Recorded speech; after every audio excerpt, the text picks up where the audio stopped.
साथियों, स्वागत है आप सभी का मेरे शिल्पी अम्बेडकर चैनल में।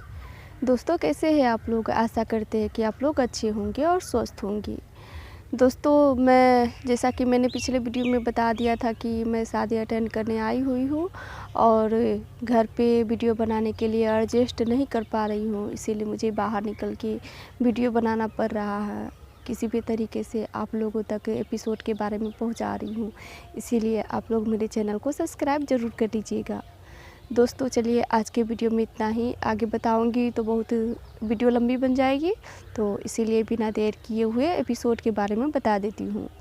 आज के एपिसोड 1066 एपिसोड है और इसकी शुरुआत चौल से होती है। रात के समय शिशुपाल, श्यामला, पहले जो अखबार के मालिक थे वो, और भीमराव सभी एक साथ बैठे हुए थे। उसी समय वहाँ पे रमा जाती है खाना लेकर के। खाना देखने के बाद श्यामला उनसे पूछती है कि रमा भाभी, आप इतनी रात को खाना लेकर के किनके लिए लेके जा रही है? तो अखबार के मालिक उनको बताते हैं कि और किनके लिए लेके जा रहे होंगे? भीमराव उन चारों लोगों के लिए लेके जा रहा हो जो अभी थाने में हैं। यह सुनने के बाद शिशुपाल कहते हैं कि भीमराव, तुम बहुत अद्भुत हो, इतना सब कुछ होने के बाद भी उनके लिए तुम खाना लेकर के जा रहे हो। भीमराव जी उनसे कहते हैं कि शिशुपाल जी, अद्भुत की कोई बात नहीं है। कानूनी तौर पे मैंने उनको सज़ा दिलाया, अब इंसानियत के तौर पे मैं उन्हें खाना खिलाने जा रहा हूँ। इतना कहने के बाद रमा और भीमराव जी बाहर आते हैं। आने के बाद जीजाबाई वहाँ पे आ जाती है और भीम को रोकने लगती है। जीजाबाई को तो आप लोग जानते ही है। आते ही वो भीमराव जी से कहने लगती है कि पहले तो तुमने उन लोगों को जेल भिजवा दिया, अब उनके लिए खाना लेकर के जा रहे हो, क्या साबित करना चाहते हो? तो वहाँ पे भीमराव जी उनसे बस इतना ही कहते हैं कि आपको जो सोचना है सोच लीजिए। इतना कह के जैसे ही वो जाने लगते हैं, उसी समय वहाँ पे राम जी आते हैं। लेकिन उस समय राम जी जीजाबाई के साथ थे।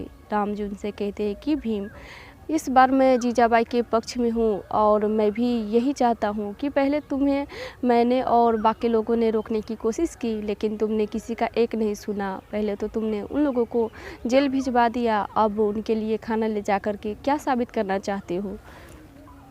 भीमराव जी बस इतना ही कहते हैं कि बाबा, सभी मेरे खिलाफ़ रहते हैं तो समझ में आता था, लेकिन आप इस समय मेरे खिलाफ़ है वो समझ में नहीं आ रहा है।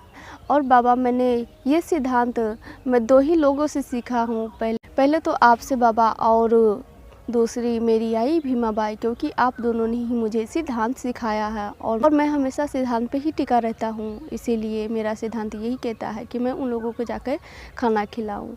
बाबा, इस समय अभी आपको गलत लग रहा है, लेकिन बाद में आपको ही बहुत बुरा लगेगा कि आप उस समय मुझे रोक रहे थे। इसीलिए बाबा, आप इतना सोचिए मत। यह कह के भीमराव जी वहाँ से उन लोगों को खाना खिलाने चले जाते हैं। लेकिन वहीं पे खड़ी जीजाबाई और करुणा ये सोच के खुश हो रही थी, क्योंकि राम जी उनसे ये कह दिए थे कि मैं इस बार जीजाबाई के पक्ष में हूँ। तो उनको लग रहा था कि सारे बात राम जी उनकी मानेंगे, जिसके बाद जीजाबाई और करुणा दोनों मिलकर राम जी को उकसाने लगती है कि वो भीम के खिलाफ और हो जाए। वहीं पे खड़ी शोभा काकी और बुआ राम जी को समझाने की कोशिश करती है, लेकिन करुणा और जीजाबाई उन दोनों को कुछ भी नहीं बोलने देती है। साफ साफ उनसे मना कर देती है कि मैं और करुणा इन्हें समझाने के लिए हूँ, इसीलिए तुम लोगों को कुछ भी बोलने की ज़रूरत नहीं है।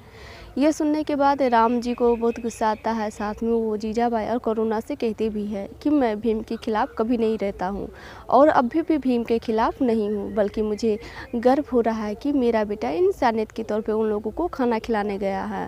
उन्हें बाबा और सिद्धांत में से पहले सिद्धांत को चुना और मैं हमेशा से यही चाहता था कि मेरा बेटा हमेशा सिद्धांत पे चले, इसीलिए मुझे गर्व हो रहा है।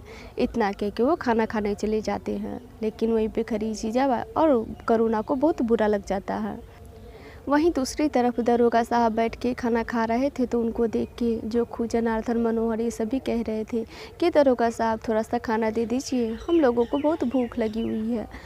दरोगा साहब उन लोगों से कहते हैं कि तुम्हें तो 2 वक्त की खाना भी ढंग से मिलता नहीं होगा और यहाँ पे खाना देख के तुमको भूख लग गया। उसी समय वहाँ पे भीमराव जी पहुँच जाते हैं और साथ में वो दरोगा साहब से कहते हैं कि इनका दरवाज़ा खोलने के लिए मैं इनके लिए खाना लेके आया हूँ। भीमराव जी जब उन लोगों को खाना खिलाने जाते हैं तो जोखू काका साफ साफ कह देते हैं कि मैं मर जाऊंगा लेकिन तुम्हारे हाथ का खाना नहीं खाऊंगा, इसीलिए तुम खाना लेकर के यहाँ से चले जाओ। वहीं पे खड़ी फिलिया काकी कहती है कि अरे एक रात खाना नहीं खाएंगे तो मर थोड़ी ना जाएंगी, लेकिन कुछ भी हो जाए हम लोग भीमराव का हाथ का खाना नहीं खाएंगे।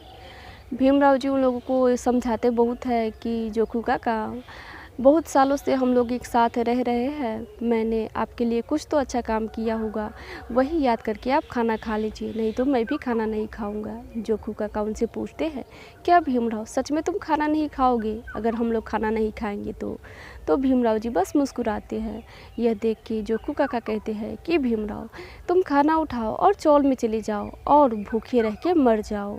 ये सुनने के बाद रामा को बहुत बुरा लगता है, साथ में भीमराव जी को भी बहुत बुरा लगता है, लेकिन उनको ये सब झेलने की आदत हो गई थी। उसी समय वहाँ पे मेघनाथ उन लोगों के लिए खाना लेकर के आ जाते हैं और साथ में वो अंदर जाके थाली पटक के उन लोगों को खाना देते हैं, लेकिन फिर भी वो लोग खाना खाने के लिए तैयार हो जाते हैं। सभी मिलके खाना खाने लगते हैं और साथ में मेघनाथ से ये भी कहते हैं कि मेघनाथ जी आप बहुत अच्छे हैं जो हम लोगों के लिए खाना लेकर के आए हैं। इतना देखने के बाद भीमराव जी और रमा को बहुत बुरा लगता है, जिसके बाद वो बाहर आके बैठ जाते हैं। बैठे हुए थे तो रमा सब समझती थी कि किस बात के लिए भीमराव जी को बहुत बुरा लगा है, लेकिन वो फिर भी समझाती है कि इस बात पे हम ज़्यादा नहीं सोचते हैं, पहले ये सोचते हैं कि कल हमारा अखबार बिकेगा कैसे, नहीं तो मेघनाथ हमें जीने नहीं देंगे। उसी समय वहाँ पे आते हैं मेघनाथ और भीमराव से कहते हैं कि भीमराव किस बात के लिए तुझे बुरा लग रहा है, मैं अच्छी तरीके से जानता हूँ, मैंने कुत्ते की तरह उन लोगों को थाली पटक के दिया लेकिन फिर भी वो लोग खाना खाने के लिए तैयार हो गया। यही तुम लोगों की सोच है और तुम्हारी जात की सोच है, वो प्यार को समझ नहीं पाता है। इसके बाद मेघनाथ उनसे ये भी कहते हैं कि भीमराव कल तुम अखबार बेच के दिखाना, अगर कल तुम्हारा अखबार नहीं बिका तो तुम अखबार छापना बंद कर दोगे। इतना कह के वो वहाँ से चले जाते हैं। वहीं दूसरी तरफ शिशुपाल, श्यामला और बाकी के लोग रास्ते से आ रहे थे तो वहीं पे रास्ते में टकराते हैं मेघनाथ और साथ में उन लोगों से भी कहते हैं कि कल भीमराव से अब कहना कि अखबार बेच के नहीं तो तुम लोग उसे बम्बई से बाहर छोड़ के आओगी। जिसके बाद एपिसोड समाप्त हो जाती है। अब इसके आगे क्या होगा यह हम अगले एपिसोड में बताएंगे। तब तक के लिए जय भीम। बने रहिएगा मेरे चैनल के साथ एपिसोड देखने के लिए।